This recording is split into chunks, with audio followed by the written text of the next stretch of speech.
ফারাক্কার সম্প্রীতি ভালোবাসা রক্ষাকারী যারা পুজো কমিটি আছেন সকলকেই আমার প্রাণ ভরা ভালোবাসা, অভিনন্দন, শুভেচ্ছা রইল।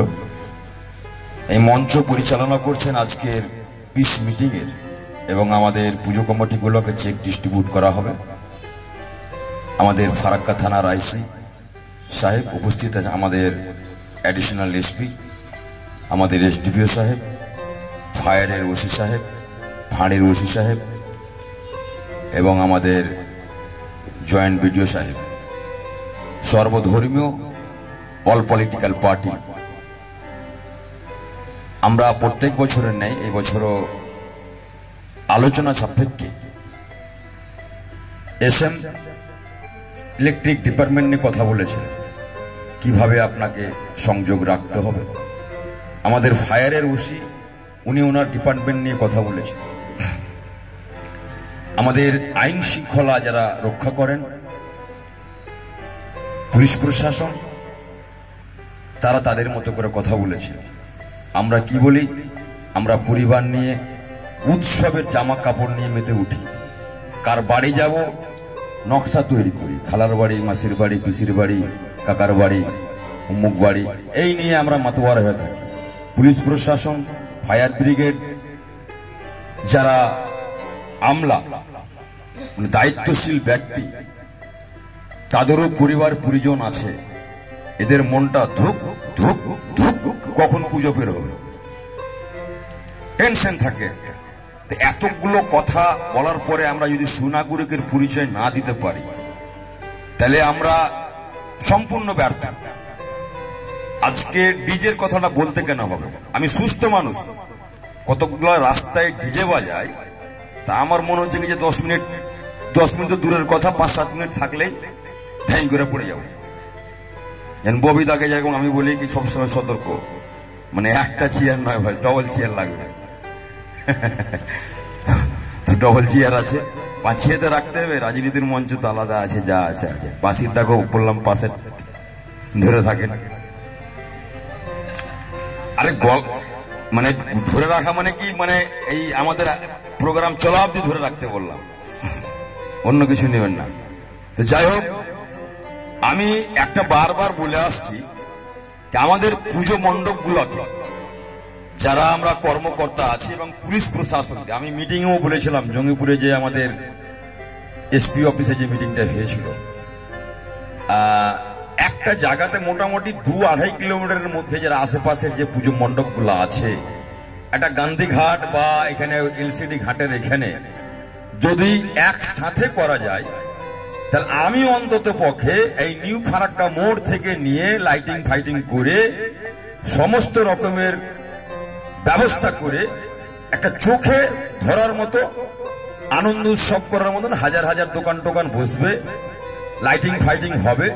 বিসর্জনটা আমরা দিচ্ছি, কার্নিভালটা ফার্স্ট সেকেন্ড থার্ড, পুলিশ প্রশাসন থাকলো, বিডিও অফিসের লোক থাকলো, জনপ্রতিনিধিগণ থাকলো, বিভিন্ন পলিটিশিয়ান থাকলো, দিয়ে আমরা ওখানে একটা first second third fourth five fifth এরকম করার। তা আমি আইসি সাহেবের কাছে জানতে চাইছি, যেখানে সেখানে ফেলতে বলেছেন না একটা জায়গায় নিয়ে এসছেন, এটা করতে পারছেন না? পূজা কমিটি গেলা কি বলেছে? একটা জায়গায় ইমার্শন নেই, এখানে ইমার্শন বিভিন্ন ঘাটে হয়, নদীতে কখনো হয়, কোথাও পুকুরে আছে। এই প্ল্যান আপনি যেটা আমি 2 থেকে 2.5 কিলোমিটারের মধ্যে বলেছি, যেমন ধরুন ধুলিয়ানে হয়, ধুলিয়ানের কাঞ্চনতলা ঘাটে এত সুন্দর লাগে, মানে ওখানে আমি না গেলেও আমার ভাল, মানে ওর টানে আমাকে ডেকে নেবে। আমাদের এখানে সেভাবে ফুটে উঠছে না, যে যেখানে পেল করে দিল। আমি তো চাইছি কি ওটার খরচা যদি 1-2 লাখ টাকাও হয় আমি বহন করব। পুজো কমিটি গেলে হ্যাঁ কিছু বলছে না।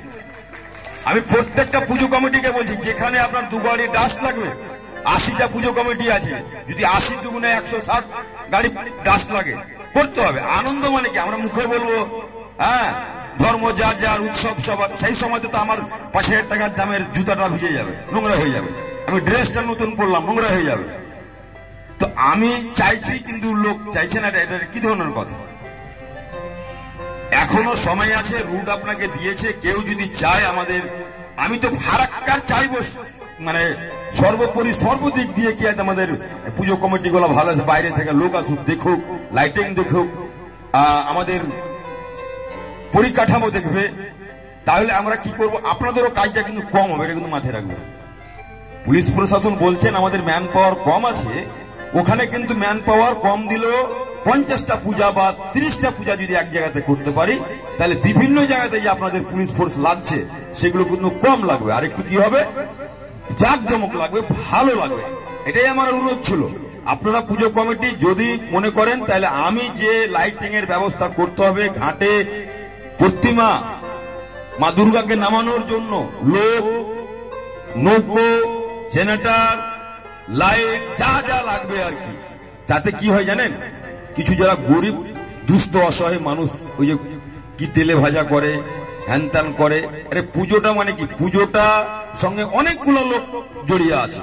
কেউ প্যান্ডেল করছে, কেউ মাইক করছে, কেউ হাতের কাজ করছে, কেউ প্রতিমা তৈরি করলো, টাকাটা রোটেশন হচ্ছে। কিন্তু সরকার যে দিচ্ছে 1,10,000 টাকা, 25,000 টাকা শুরু করে আজকে মানবিক মুখ্যমন্ত্রী মমতা ব্যানার্জির যে মানবিক মুখ, কি সবারই জীবনে একটা আনন্দ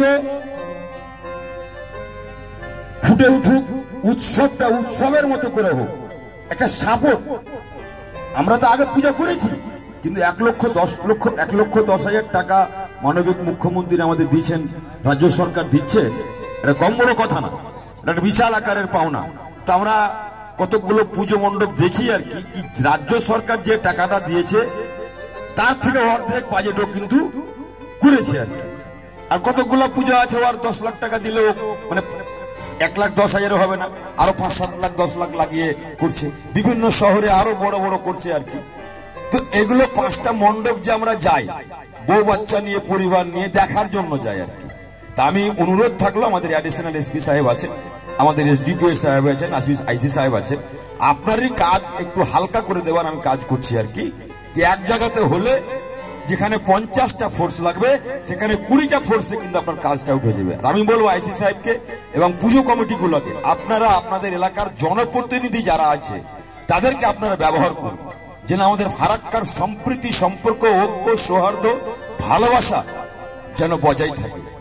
এই জায়গাতে পুলিশ প্রশাসনকে আমি স্ট্রিক্ট থাকতে বলবো, কোন রকমের বাদরামো, কোন রকমের অসামাজিক কাজ আপনি তার কাছে নথি স্বীকার করবেন না, সে যে ধর্মেরই হোক না কেন।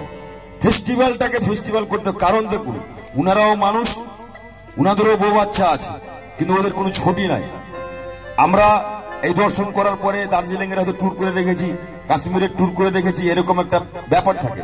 ওদের থাকলেও কিন্তু এই সময়ের মধ্যে কালে নাই। তা আমি পুজো কমিটি এলাকা বলবো, এলাকাগুলোকে আপনাদের যে আমাদের জয়েন্ট সাহেব